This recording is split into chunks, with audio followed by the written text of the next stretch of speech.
Warahmatullahi wabarakatuh. Alhamdulillahilladzi hamdan katsiran thayyiban mubarakan fi kama yuhibbu rabbuna wa yardah. Asyhadu an la ilaha illallah wahdahu la syarika lah wa asyhadu anna Muhammadan abduhu wa rasuluhu alladzi la nabiyya ba'dah. Allahumma shalli wa sallim wa barik ala Muhammadin wa ala alihi wa ashabihi wa man tabi'ahum bi ihsan ila yaumiddin. Wa ya ibadallah usikum wa nafsi bitaqwallah faqad fazal muttaqun. Qala ta'ala fi kitabil karim a'udzu billahi samii'il 'alim minas syaitonir rajim min hamzihi wa nafthihi wa nafsihi ya ayyuhalladzina amanu taqullaha haqqa tuqatih wa la tamutunna illa wa antum muslimun. Alhamdulillah, senantiasa kita bersyukur pada Allah Subhanahu wa taala yang senantiasa menyibukkan kita dalam perkara-perkara yang dicintai oleh Allah. Kita disibukkan oleh Allah dalam perkara ibadah, perkara dalam mewujudkan pengabdian kita kepada Allah sebagai bentuk wujud kita sebagai hamba. Karena Rasulullah SAW pernah menyampaikan wa min alamati suktila ayusbillahu bima la yanfaq. Apabila Allah itu tidak senang dengan seorang hamba, maka akan menjadikan dia sibuk dengan perkara-perkara yang tidak ada manfaatnya. Mafhumul mukhalafahnya atau logika terbaliknya. Kalau Allah nggak senang dengan seorang hamba, sehingga hamba tersebut dipalingkan dari hal-hal yang bermanfaat, maka sebaliknya Allah bila senang cinta dengan seorang hamba, maka hamba itu akan disibukkan dengan perkara-perkara dalam kesibukan urusan ibadah dan takwa kepada Allah Subhanahu wa taala. Makanya kita sebagai seorang mukmin dalam sebuah hadis yang disampaikan oleh Imam Tirmidzi, kemudian hadis ini kalau dalam kitab Arba'in An-Nawawi itu insya Allah menempati urutan yang ke-6. Rasulullah SAW menyampaikan min husni islami mar'i tarkuhu malayaknin. Tanda bagusnya Islamnya seseorang itu adalah ketika dia mampu meninggalkan hal-hal yang tidak ada manfaatnya.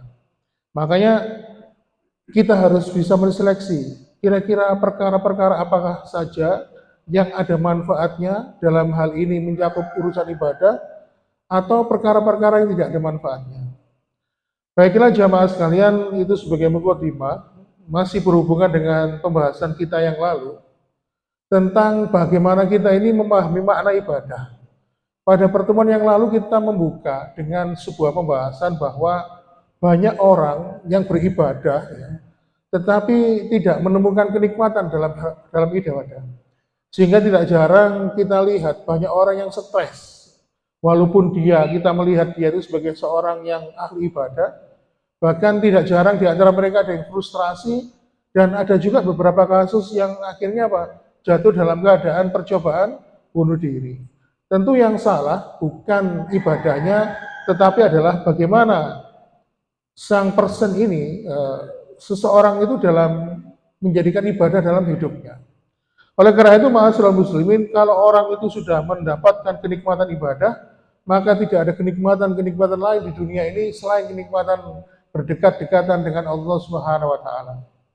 Kemudian pada pertemuan yang lalu kita sudah meluruskan definisi ibadah. Yang selama ini ibadah itu hanya di masjid atau di musola, di mana seluruh aktivitas di masjid itu ya ibadah. Ternyata hal ini terbantahkan bahwasannya seluruh urusan kehidupan kita dalam keseharian kita adalah ibadah. Sehingga para ulama terdahulu memberikan definisi ismun jami'un lima yuhibbuhullah wa yardahu minal aqwali wal af'ali adz-dzahira wal batin. Yang dinamakan ibadah itu adalah segala nama yang mencakup semua perkara. Di mana perkara itu dicintai oleh Allah baik dari perbuatan lahiriah maupun dari perbuatan batin, perbuatan hati. Dan kita akan memasuki pada poin kedua. Kalau yang saya sebutkan tadi, pertemuan yang lalu adalah poin pertama, bahwasannya segala ibadah itu adalah segala sesuatu yang dicintai oleh Allah, baik perbuatan lahir dan batin, maka pada pertemuan pagi hari ini kita akan memasuki pada poin kedua. Bahwasannya ibadah itu adalah bisnis, al-tijaratin. Sebagaimana ketika Allah Subhanahu wa taala menyampaikan di surat As-Saff, ya ayyuhalladzina amanu hal adullukum ala tijaratin tunjikum min adzabin alim. Hei orang-orang beriman, maukah aku kutunjukkan sebuah bisnis, sebuah perdagangan, di mana perdagangan itu mampu menyelamatkan kamu dari azab yang pedih. Apakah yang dibeli oleh Allah dan apa yang dijual oleh kita? Tu'minuna billahi wa rasulihi wa tujahiduna fi sabilillahi bi amwalikum wa anfusikum dzalikum khairul lakum in kuntum ta'lamun. Kita menjual kepada Allah iman dan takwa kita, kemudian jihad kita, baik dengan jiwa, baik dengan harta. Lalu kemudian Allah mengatakan itu yang lebih baik untukmu bila kamu mengetahui. Lalu apa tukarnya, nilai tukarnya? Kalau Allah membeli kita, ibadah kita, maka dibeli oleh Allah dibayar dengan apa? Yakfir lakum dunubakum wa yudkhilkum jannatin tajri min tahtihal anhar. Kita akan mendapatkan ampunan dari Allah, kemudian kita akan dimasukkan ke dalam surga yang mengalir di dalamnya sungai-sungai. Jadi ibadah itu pada poin kedua ini adalah bentuk perdagangan kita kepada Allah.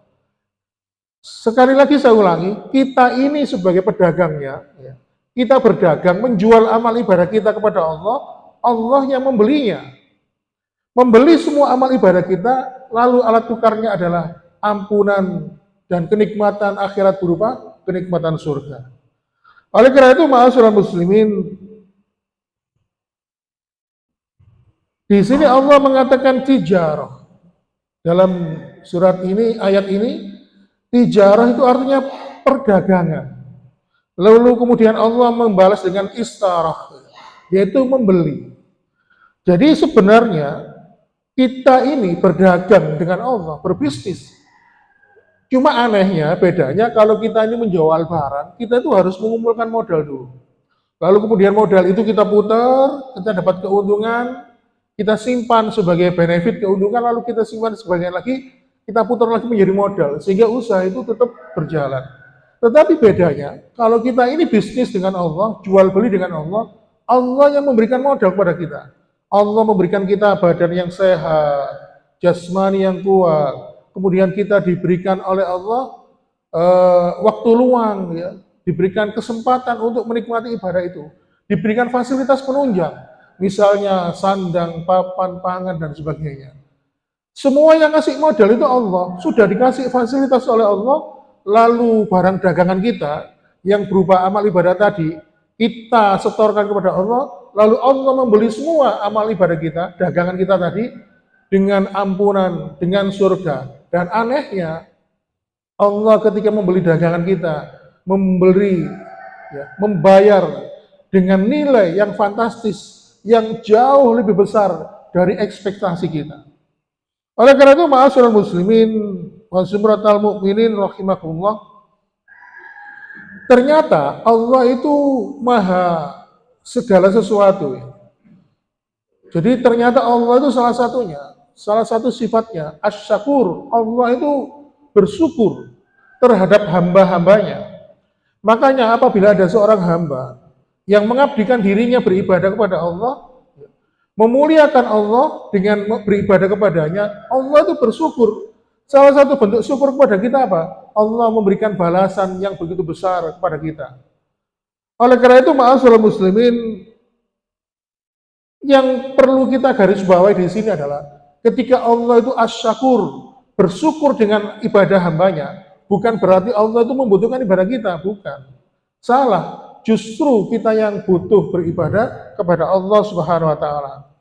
Karena dalam sebuah riwayat yang sahih, Rasulullah SAW pernah menyampaikan, lau anal insa wal jinna istama'atil insu wal jinnu lau anna awwalukum wa akhirukum wa insakum wa jinnakum.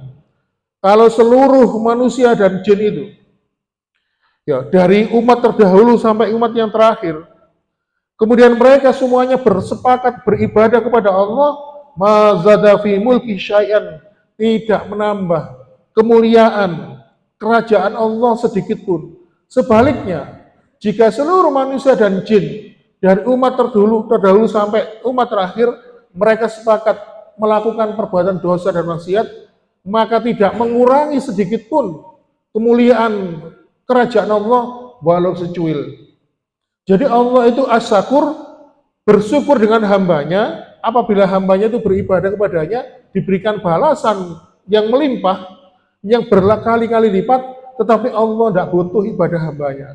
Justru kita sebagai hamba Allah yang sangat butuh dengan ibadah tersebut. Maka jamaah sekalian, sekali lagi bahwa ibadah kita, menurut konsep poin yang kedua ini adalah tijarah, perdagangan. Kita sebagai pedagangnya, Allah sebagai pembelinya, dan alat tukarnya, yakfir lakum dunubakum wa yudkhilkum jannatin tajri min tahtihal anhar. Yaitu apa? Ampunan dari Allah, kemudian diberikan hidayah. Lalu apa? Diberikan kenikmatan ukhrawi berupa kenikmatan yang paling tinggi, yaitu kenikmatan surga. Lalu siapa yang bisa membeli dagangan yang sudah dibeli oleh Allah? Tidak ada yang bisa.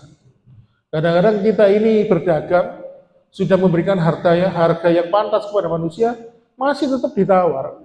Justru sebaliknya, Allah mengumbar dagangannya. Makanya kalau kita melihat beberapa konsep ya, sedekah misalnya, kalau kita ini bersedekah 1 kali dibalas 10 kali lipat. Bahkan di surat Al-Baqarah itu saya pernah membaca, masalul ladina, perumpamaan orang-orang yang bersedekah itu dia dibalas 700 kali lipat dari nilai sedekahnya. Bayangkan, Allah Subhanahu wa taala memberikan kemuliaan kepada hamba-hambanya. Oleh karena itu, ma'asyiral muslimin, sebagai penutup pada pertemuan kita pada pagi hari ini, mari kita coba belajar tentang bagaimana Allah memberikan ganjaran kepada hamba-hambanya yang melakukan sholat sunnah fajar, sholat sunnah yang dilakukan sebelum melakukan sholat subuh. Menurut riwayat, sholat sunnah yang paling ringan itu adalah sholat sunnah qobliyah subuh. Saking ringannya, Ibunda Aisyah mengatakan, aku kok enggak melihat Rasulullah itu kalau sholat sunnah subuh itu ringan banget. Jangan-jangan beliau ini seakan-akan tidak baca Al-Fatihah. Jadi begitu ringkasnya, ringan. Beda dengan sholat lain. Kalau sholat lain, misalnya sholat rawatib, atau sholat duha, sholat tahajud, semakin lama berdirinya, rokaatnya semakin panjang, itu semakin berpahala. Semakin banyak pahalanya di sisi Allah. Tapi kalau sholat sunnah qobliyah subuh, semakin cepat, ringan, ringkas, maka nilainya semakin besar di hadapan Allah. Dan ini sunnah. Makanya para ulama membuat sebuah kaidah muwafaqatus sunnah. Semakin mendekati sunnah, maka ibadah itu semakin bernilai di sisi Allah Subhanahu wa taala. Nah, coba bagaimana Allah membalas amalan hambanya yang melakukan sholat sunnah qobliyah subuh. Rasulullah SAW menyampaikan, rakaatun fajri khairum minad dunya wa ma fiha. 2 rakaat sebelum sholat subuh, sholat fardu, sholat sunnahnya, khairum minad dunya wa ma fiha, diberikan balasan oleh Allah lebih baik daripada dunia ini dan wa ma fiha, dan seisinya. Coba kalau kita hitung, Pak. Coba kita hitung ya. Di dalam dunia ini apa sih? Tidak usah jauh-jauh. Di perut bumi itu apa? Ada emas, permata, berlian. Itu yang harta tambang.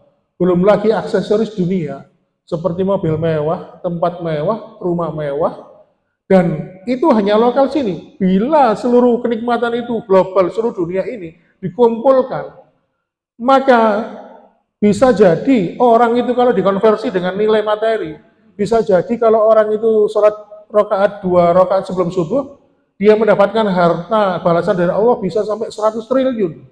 Karena apa? Kenikmatan dunia dan seisinya masih lebih baik orang yang qobliyah subuh, sholat sunnah qobliyah subuh. Coba kalau kita melihat ya, sekarang kan lagi Piala Dunia, seperti bintang sepak bola dunia seperti Cristiano Ronaldo, Lionel Messi, ini kata para pengamat mereka sekali tampil itu bayarnya berapa? Kadang-kadang kalau dikonversi, 1 menit itu bisa sampai 10 juta honornya main bola.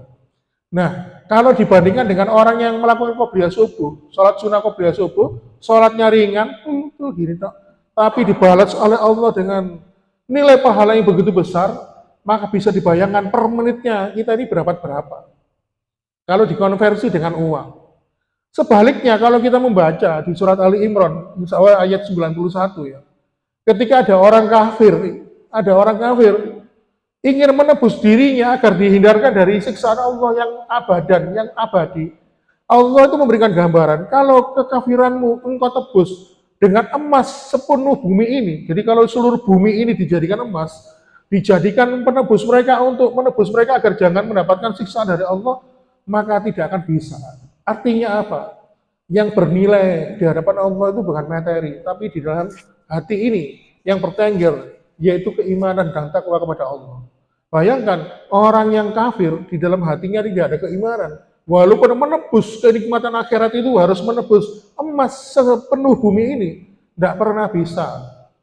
Karena apa? Materi itu di hadapan Allah tidak ada nilainya. Makanya Rasulullah SAW dalam sebuah hadis riwayat Imam Tirmidzi mengatakan, inna dunya mal'unatun mal'unun mafiha. Sesungguhnya Allah melaknat seluruh dunia ini wa mafiha, dan segala yang ada di dalam isi dunia itu, kecuali mereka 4 orang, ila dzikrullah wa mawalah wa aliman wa muta'aliman. Dalam riwayat yang lain au muta'aliman.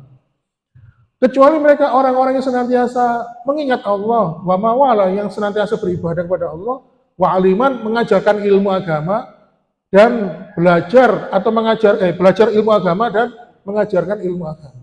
Maka mudah-mudahan kita ini termasuk dari keempat orang itu. Kalau tidak orang yang ahli zikir pada Allah, ya ahli ibadah. Atau kalau nggak gitu, ya kita masuk dari golongan orang yang belajar ilmu agama atau mengajarkan ilmu. Atau mungkin kita bisa masuk keempat golongan itu, kita menjadi mereka semua. Mudah-mudahan ini ma'asyiral muslimin sebagai penutup pada pertemuan ini. Dan ingatlah, sekali lagi, kita adalah pedagang. Allah pembelinya, dan nilai tukarnya adalah surga. Kita berbisnis dengan Allah, dan Allah, innallaha thayyib la yaqbalu illa thayyib. Dalam hadis riwayat Imam Muslim kalau nggak salah ya, sesungguhnya Allah itu maha baik dan hanya menerima yang baik. Maka kita sebagai pedagang, maka juallah amal ibadah kita yang kualitas terbaik. Ya, sehingga dagangan kita bernilai di sisi Allah Subhanahu wa taala. Kalau kita menjual barang, menjual sesuatu yang nilainya biasa-biasa saja, mungkin Allah akan menilainya juga, membalasnya dengan nilai biasa. Tapi jualah ibadah kita, jualah perdagangan kita yang kita jual dengan yang terbaik. Gimanakah caranya? Sudah pernah kita bahas. Supaya amal kita ini di hadapan Allah menjadi amal terbaik. Kuncinya 2. Yang pertama, menjadikan muara amal ibadah itu hanya untuk Allah. Ya. Artinya apa? Kalau dulu ada ulama yang membagi tauhid itu ada 3, ada rububiyah, uluhiyah, dan asma wa sifat.